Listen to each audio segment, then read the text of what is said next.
एक समझदार इंसान तभी बोलता है जब उसके पास बोलने के लिए कुछ होता है। बोलने का भी तरीका होता है। अगर आपको लगता है कि आप कम बोलते हो और आपकी ये कमी है, आप गलत हो, क्योंकि कम बोलने वाले गलत नहीं होते। उन्हें पता होता है कि सही और गलत में क्या फर्क है, किस चीज के लिए उन्हें बोलना चाहिए और किस चीज के लिए नहीं। आगे मैं कुछ आपको पॉइंट्स बताने लगी हूँ जिससे आपको क्लैरिटी होगी। जो कम बोलते हैं उनकी सोच कैसी होती है, उनका माइंडसेट कैसा बना हुआ होता है। सबसे पहला पॉइंट है, कम बोलने वाले पर्सन ज्यादा समझदार होते हैं। बहुत कम ही लोग हैं जो लिसनर है, सभी अपनी बातें बताते हैं और एक्सप्रेस करते हैं अपने आप को। क्योंकि जब हम शांत होते हैं, किसी की दूसरे की बात सुनते हैं, तो हम दूसरे के माइंड में जो चल रहा है वैसे सोचना स्टार्ट करते हैं। उसके ऊपर कोई भी नेगेटिव सिचुएशन आई तो उसने कैसे सॉल्व किया। अगर दो पर्सन सेम बोलने वाले होंगे तो वो दूसरे पर्सन के माइंड में क्या चल रहा है वो कभी नहीं सोच सकेंगे। इसलिए सबसे पहली क्वालिटी है कि ज़्यादा समझदार होते हैं बोलने वाले से।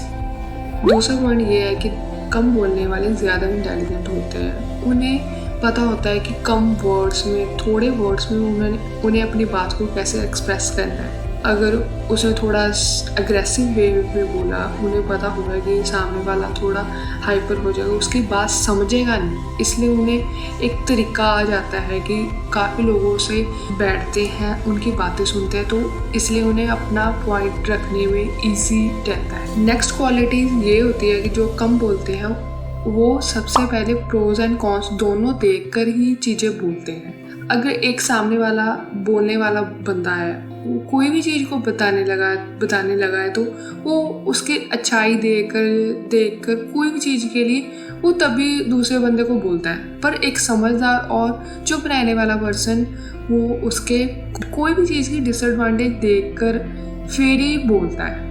ये एक समझदार पर्सन की बात है। समझदार बंदा और एक शांत रहने वाला बंदा ही सोच सकता है।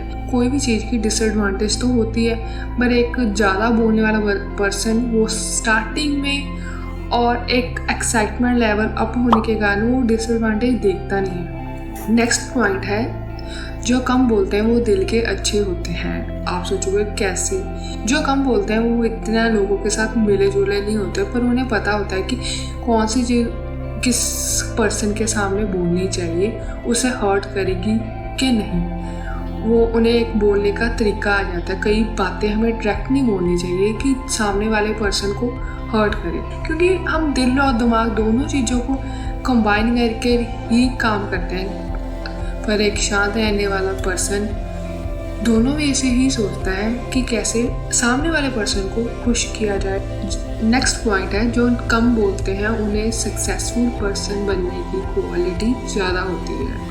उनमें एक डिटर्मिनेशन होता है कि क्योंकि उन्होंने बहुत ज़्यादा सर्च की हुई होती है, सोशल मीडिया कम ही यूज़ करते हैं, इसलिए बोलने वाले ज़्यादा टाइम वेस्ट नहीं करते। उनका टाइम मैनेजमेंट बहुत ही अच्छा होता है। कम बोलने वालों की एक सेल्फ रिस्पेक्ट होती है। सेल्फ रिस्पेक्ट होनी बहुत ही ज़रूरी है। तो उन्हें पता होता है कि किस चीज़ की एक लिमिट होती है कि उसके अकॉर्डिंग ही बोलना है।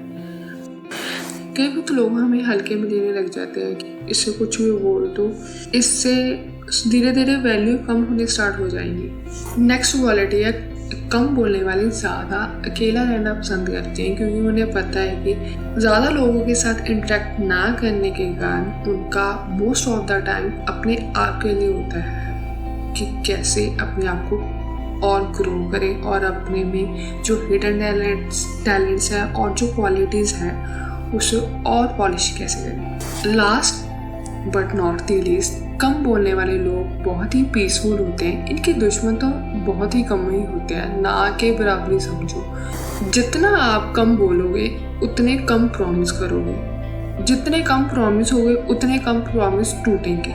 इससे आप और पीसफुल और सेटिस्फाई रहोगे अपनी लाइफ में। यही मैं इस वीडियो के एंड में कहना चाहती हूँ कि अपने आप को टाइम दो और अपने आप के लिए काम करो। कैसे अपने आप को ग्रो कर सकते हैं? एटलीस्ट दिन के 8 घंटे दो। जॉब करते हैं वो बाद में 2 घंटे दो। जो फ्री बैठे हुए हैं वो अपने आप के लिए 8 घंटे निकालो। अगर आपको लगता है कि मैं अपने आप में 8 घंटे नहीं बिता सकती तो मुझे कमेंट्स में बताना, मैं आपके लिए वीडियो लेकर आऊँगी जिससे आपको काफ़ी हेल्प मिलेगी।